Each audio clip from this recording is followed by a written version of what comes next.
Buenos días. A continuación abordaremos el artículo sobre la biorremediación de un suelo con diésel mediante el uso de microorganismos autóctonos.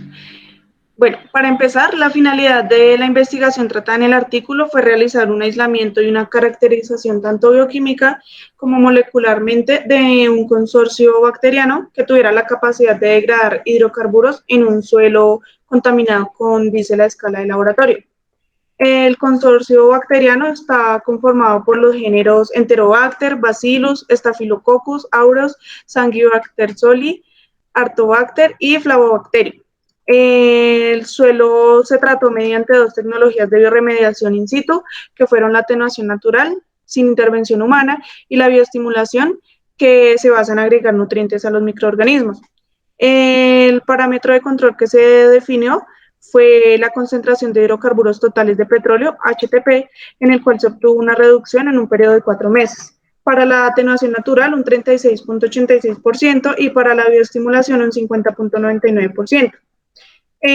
Bueno, porque los hidrocarburos son tan contaminantes por su abundancia, su distribución espacial, en entornos urbanos, su presencia en distintos sectores ambientales y además de que son el compuesto dominante del petróleo. Listo. ¿Por qué se usa un consorcio microbiano en un microorganismo individual? Listo. Si se usara una sola especie de microorganismo, este tendría, pues, la capacidad de degradación estaría limitada, mientras que si se unen varias capacidades de degradación de varias cepas de diferentes géneros, se va a obtener una habilidad enzimática que permitiría transformar las diferentes moléculas de los hidrocarburos. Entonces, lo que se haría es con esa habilidad enzimática, se transformarían las moléculas de alta peligrosidad y se obtendrían subproductos y metabolitos que se podrían incluir en los ciclos biogeoquímicos. Con base en el problema ambiental por hidrocarburos, la biorremediación sería una alternativa para restablecer la calidad del suelo y esta biorremediación dependería de que los microorganismos capaces de transformar los compuestos estén presentes en ese suelo. Para realizar esta biorremediación se debe realizar una caracterización microbiológica que constaría de uno, la cuantificación de los microorganismos presentes y dos, los estudios de biodegradabilidad en el laboratorio y con esto se podría predecir el tiempo que tardaría la biodegradación. Para la caracterización del suelo, entonces, se tomó una muestra que no había sido contaminada con hidrocarburos, se realizó un análisis físico-químico de los principales parámetros del suelo, como era el pH, la conductividad eléctrica, la porosidad, el nivel de materia orgánica, bueno, entre otros. La muestra fue tomada entre los 0,25 centímetros y 1 metro de profundidad, que eran correspondientes a un horizonte A. Este análisis fue hecho antes del derrame y después del derrame. Después se hizo un pretratamiento del suelo.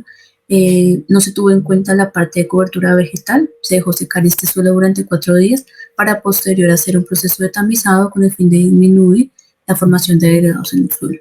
Luego se procedió a hacer los medios de cultivo, se utilizó el medio de cultivo de Luria bertani, este se usó para la siembra de microorganismos heterótrofos y se utilizó el medio mínimo de Wanzer-Hans para el aislamiento de microorganismos hidrocarbonoclastas con el fin de aislar los microorganismos que utilizan el diésel como fuente de carbono y energía. Luego se realizó pues, lo que fue el montaje por medio de la biorremediación. Entonces se utilizaron la atenuación natural y la bioestimulación y un control. Al medio de atenuación natural y bioestimulación se le agregaron 40.000 partes por millón de diésel y para el control se le agregaron nutrientes como fósforo, nitrógeno, para hacer luego una esterilización que duró 2 horas y se dejó a una temperatura de 121 centígrados para que ayudara a disminuir el pH y asimismo contrarrestar el crecimiento de bacterias y hongos. Luego se realizó la siembra y recuento de microorganismos.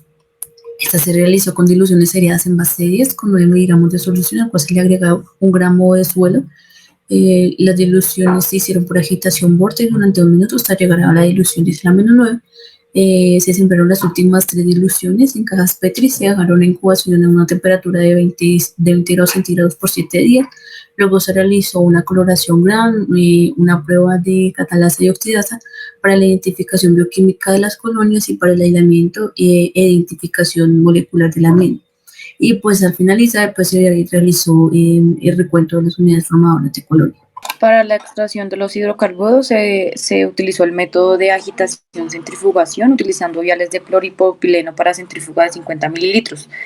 Se colocó 1 gramo de suelo seco, el cual se le adicionaron 2,5 gramos de sulfato de sodio anhidro.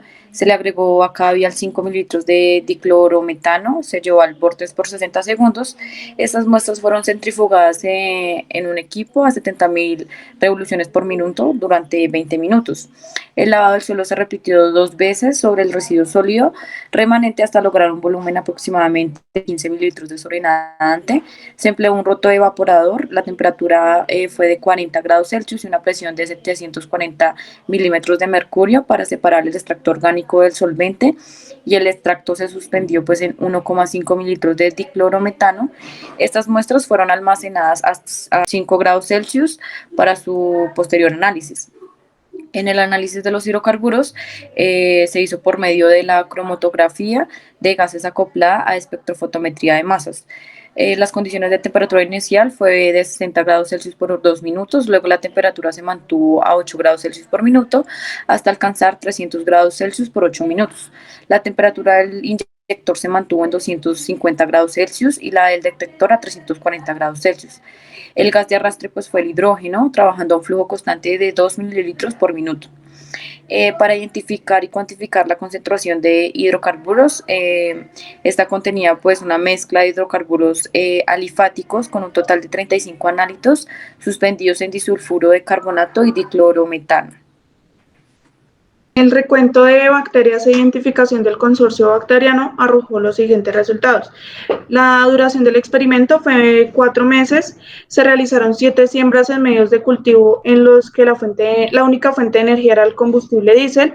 Se realizó un seguimiento a los microorganismos autóctonos que usaron el combustible como única fuente de energía y de carbono, y a partir del crecimiento que se dio en las siembras se realizó un aislamiento en caldo LB. El consorcio microbiano demostró que tenía la capacidad metabólica de transformar y de degradar los hidrocarburos contenidos en diésel. Para la caracterización físico-química del suelo después de los tratamientos, se le adicionó ácido clorhídrico para obtener un pH 3, finalizó con pH 4,3 y pues estos pH inferiores a 5 liberan el aluminio contenido en la arcilla. Esta situación pues genera toxicidad en las plantas pues que empieza desde las raíces. La materia orgánica se encontraba en 4,2% en peso, después del derrame alcanzó el valor de 10,7% en peso y al finalizar el experimento descendió a 7,5% en peso.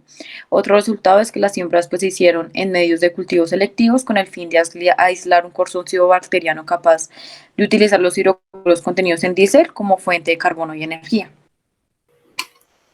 Bueno, para concluir, este estudio permitió aislar un consorcio microbiano en un suelo agrícola sin contaminación de hidrocarburos, donde estos microorganismos fueron capaces de crecer en presencia de diésel. También se puede identificar que la bioremediación es una alternativa eficiente, por lo que es fácil de aplicar y es de bajo costo. Se identificó que se debe tener conocimiento en la microbiota autóctona y de los diferentes parámetros físico-químicos, sea antes o después de la contaminación, para tener una mejor sucesión ecológica, y también permitió conocer que la población autóctona responde eficientemente a la bioestimulación, incrementando la población, y asimismo al incrementar la población, la biodegradación es más eficiente en los contaminantes, y pues que el crecimiento bacteriano fue más abundante en menor tiempo en el medio de cultivo de Luria bertani que en el medio de Bunsen Hals. Muchas gracias.